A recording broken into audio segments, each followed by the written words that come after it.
공관복음의 기원과 문제. 누가복음의 저자는 서문에서 자신이 여러 가지를 조사해왔고 처음부터 전해진 말씀들을 순서대로 제공하는 것이 자신의 의도라고 밝히고 있습니다. 잠시 살펴보면 누가는 자신의 저작의 유래를 세 단계로 소개합니다. 첫 번째는 예수님의 진리를 전해준 말씀의 목격자 되고 일꾼된 자들. 두 번째는 예수님과 교회의 내력을 저술하려고 부술든 많은 사람들. 세 번째는 그리고 그 자료들을 자세히 미루어 살핀 후에 차례대로 편집한 누가 자신. 복음서 저자들은 아무것도 없이 맨 처음 단계부터 시작하지 않았습니다.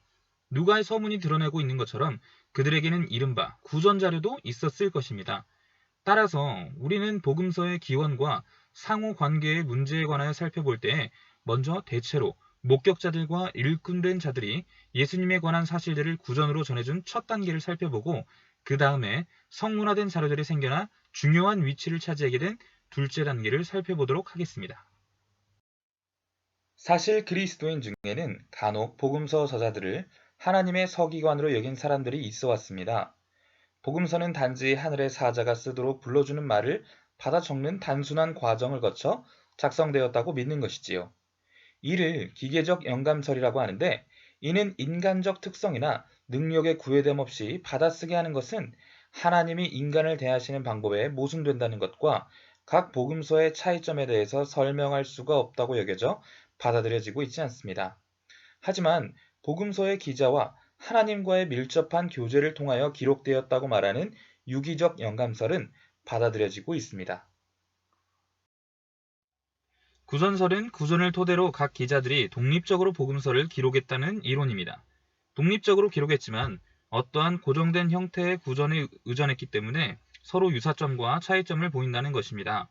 웨스트코트는 유대인들은 보통 기록하는 것보다는 암기하여 구전하는 것을 상당히 좋아하며 그들의 문화는 교육을 통한 습득이라는 것을 강조하며 이 이론을 뒷받침하였습니다. 한편 벳셀은 마태가 구전의 일을 담당했다고 보고 이 구전 교육을 고정시킬 필요성에 의하여 전승이 생겨났고 또 암송자의 필요에 의하여 사용된 메모들이 생겨나 이것들이 모아져 복음서를 이루었다고 주장했습니다. 그러니까 복음서 자료가 주로 작은 단위로 구두로 전해지던 시대가 실제로 있었고 이 자료들은 확실한 표준적 양식을 취하는 경향이 있었고 또 초대교회는 분명히 이 자료가 전해지는 방식에 영향을 끼쳤기 때문에 좁혀서 정의해 본다면 논리적으로 타당한 듯 합니다. 하지만 이 이론에서 주의해야 할 점 몇 가지를 살펴보면 첫째는 아주 초기 시대부터 양식 비평가들이 허락하는 것보다 더 많은 자료가 이미 성문화된 형태로 존재했고 그것들의 대부분이 결합되어 보다 큰 단위를 형성하고 있었을 가능성이 있다는 것과 둘째는 특정 양식들의 근원을 확인할 수 있는 충분한 자료를 가지고 있지 못하다는 것입니다.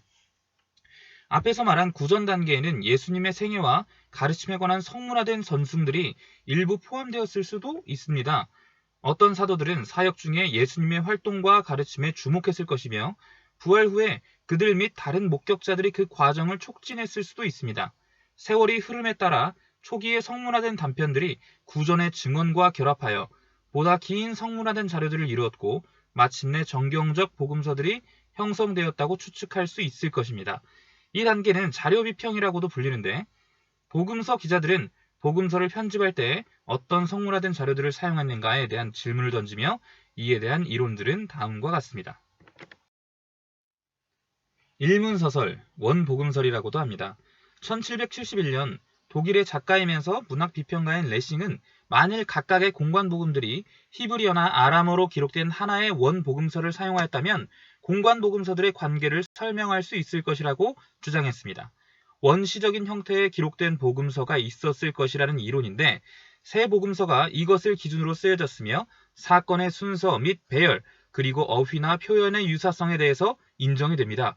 여기에서 발전하여 아이히호는 이것을 수정하여 공관복음의 자료로서 현재 존재하지 않는 몇 개의 복음서가 더 존재했으리라고 가정했으며 1933년에 토레이에 의해서도 이와 비슷한 형태의 주장이 제기되었지만 이 이론에서도 약점은 존재하고 있습니다.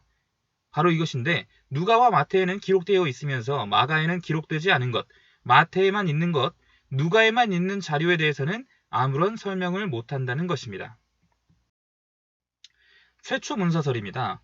어느 한 복음서가 먼저 기록이 되었는데 이 이론에서 가장 두드러지는 것은 과연 먼저 기록된 복음서가 무엇이냐는 것입니다. 이에 대하여 가장 지지를 얻었던 것은 마태복음이 우선으로 쓰여졌다는 것입니다. 이에 대한 근거는 마가복음이 마태복음보다 짧다는 사실과 마태복음에 기록된 것 중 상당한 분량이 마가복음에 나타나지 않는다는 사실에 근거하여 마가복음은 마태복음의 축소판일 것으로 주장하는데 이 이론에 대한 약점도 다음과 같습니다. 평행 본문들에 있어서 마가복음의 기록이 마태의 기록보다 더 긴 것이 많이 있습니다. 마태의 귀중하고 가치 있는 내용들, 이를테면 산상수훈이나 탄생설화 같은 내용이 마가에서 생략되었습니다. 마가복음이 마태복음의 요약이나 축소판이라면 이러한 내용들을 통째로 빼놓을 수 있었을까요? 다음은 두 복음설입니다. 그리스바흐는 공관복음서에 대한 비판적 접근의 일부로서 마태복음이 처음으로 기록되었다는 데 동의하면서도 누가복음이 두 번째로 기록되었으며 마가복음은 마태복음과 누가복음을 의존한다고 주장합니다. 이 제안은 1964년 이후부터 지지되어졌고 그 후에도 소수이기는 하지만 아직도 이 설을 지지하는 학자들이 있습니다. 다음은 두 자료설입니다. 두 복음설에서는 마태복음과 누가복음이 마가복음의 기초가 되었다고 보는 반면 두 자료설은 마태와 누가가 각기 마가복음과 현재 존재하지 않는 예수님의 교훈 모음인 Q자료를 사용하였다는 것을 주장합니다. 완전한 두 자료설은 1838년 와이즈가 개진했지만 마가복음 우선설을 처음으로 주창한 사람은 1830년대에 서로 교류가 없었던 것으로 보이는 라흐만과 윌키입니다. 마침내 자료 비평의 최고점이라고 할 수 있는 사복음서 기원에 대한 연구에서 1924년 스트리터는 마가복음과 Q자료 외에 다른 두 자료, 즉 마태복음에는 M, 누가복음에는 L이라는 자료가 존재할 가능성을 시사했는데 이 네 자료설은 자료 비평을 통하여 복음서의 기원에 대한 포괄적인 설명을 제시하기 위한 시도였다고 볼 수 있습니다. 이 이론에도 역시 약점은 존재합니다. 두 자료설은 1964년 이후 그리스바흐의 제안 혹은 두 복음설의 지지자들이나 마가복음 우선설을 주장하면서도 Q자료의 본질이나 존재 여부에 의문을 던지는 많은 학자들에 의해 비판을 받아왔습니다. 이러한 도전들이 복음의 기원에 대한 지나치게 단순하고 교리적인 재구성에 주의를 요하도록 했다는 점에서는 매우 유익한 영향을 끼쳤다고 볼 수 있습니다. 하지만 그럼에도 불구하고 엄격히 말해서 두 자료설, 이 네 자료설은 자료들에 대한 최선의 설명으로 남아 있습니다. 다음에서는 두 자료설의 두 자료를 뒷받침하는 증거, 마가복음 우선설과 Q에 대해서 살펴보도록 하겠습니다. 첫 번째는 마가복음 우선설입니다. 파피우스의 증언에 의해 19세기까지 대부분의 기독교인들은 마태복음이 가장 먼저 기록되었다고 여겨졌습니다. 하지만 파피우스의 증언의 지지를 받고 있다는 점에서 존중되어야 되지만 그것이 문제를 해결하지는 못합니다. 많은 사람들은 마태가 공관복음 기자들 중 유일한 사도라는 부적절한 근거에서 마태복음에 우선권을 주었습니다. 또 마가가 베드로의 설교를 기초로 해서 복음서를 기록했다고 주장하는 강력한 전승은 마가가 마태복음을 의존했을 가능성을 더욱 희박하게 만듭니다. 누가복음 우선설은 거의 논의되지 않으므로 마태복음 우선설을 대신할 수 있는 것은 마가복음 우선설입니다. 이에 대한 중요한 근거는 다음과 같습니다. 첫 번째는 마가복음의 간결성입니다. 짧은 것이 반드시 오래된 것이라고 증명될 수 없지만 누가복음, 그리고 특히 마태복음과의 긴밀한 관계에서 볼 때는 간결성이 증거가 될 수도 있습니다. 두 복음설의 지지자들의 주장하는 대로 마가가 마태복음과 누가복음을 정교하게 요약했다고 주장할 수 있습니다. 그러나 산상수훈, 탄생 이야기들, 그리고 부활하신 주님이 나타나신 것 등은 생략하면서 이러한 다른 복음에서 취한 이야기들을 늘려서 기록한다는 것은 이상한 요약이 될 것입니다. 두 번째는 복음서들의 문자적 일치입니다. 새 공관복음의 많은 부분이 문자 그대로 크게 일치합니다. 이를 주의 깊게 살펴보면 마태복음과 마가복음, 누가복음과 마가복음이 일치하는 곳은 있지만 마태복음과 누가복음이 일치하는 곳은 거의 없습니다. 마가복음이 제일 먼저 기록되지 않았다면 설명이 어려워집니다. 세 번째는 마가복음의 원시적이고 서투른 문체입니다. 마가복음이 마태복음과 누가복음보다 문법적으로 불규칙하고 구성이 어색하다는 데에는 학자들이 대체로 동의하는데 이것은 마가복음 우선설에 유리합니다. 왜냐하면 후대의 저자들이 그러한 불규칙하고 서툰 부분들을 수정하여 문체를 부드럽게 하는 것이 일반적인 경향이었을 것이기 때문입니다. 또한 마태복음과 누가복음에서는 헬라어를 사용하는 독자들이 이해하지 못할 마가복음의 아람어 표현들을 삭제하거나 번역한 이유를 알기가 더 쉽다고 주장이 됩니다. 다음은 큐자료입니다. 성물 안엔 예수님의 말씀 모음집이 있을 것이라고 가정하는 이유는 마태복음과 누가복음에 마가복음에서는 찾아볼 수 없는 대략 250개의 공통된 구절이 있기 때문입니다. 이는 슐라이어 마어에 의해 처음 제기되었습니다. 이 자료 전체는 아니지만 거의 대부분은 예수님의 가르침에 관한 것들로서 많은 구절들이 헬라어로 기록된 일반적인 자료가 있었음을 긍정하게 할 만큼 문자적으로 일치합니다. 이러한 현상에 대한 가장 간단한 설명은 한 복음서가 다른 복음서에 의존했다고 보는 것입니다. 이 경우의 문제는 마태복음과 누가복음이 사건들의 순서에 있어 일치하지 않고 일반적으로도 문자적으로 일치하지 않는 부분들이 있다는 것입니다. 이러한 요소들은 마태와 누가가 서로 상대방의 것을 사용하지 않았다는 것, 그렇기 때문에 또 다른 문서가 필요함을 강력히 시사하고 있는데 이 또 다른 문서가 큐자료라는 것이죠. 두 자료설에 대한 결론입니다. 두 자료설이 공간복음서들의 관계에 대해 전반적으로 최선의 설명을 제시하지만 결론을 내리기 전에 두 가지 사항에 유념해야 할 것입니다.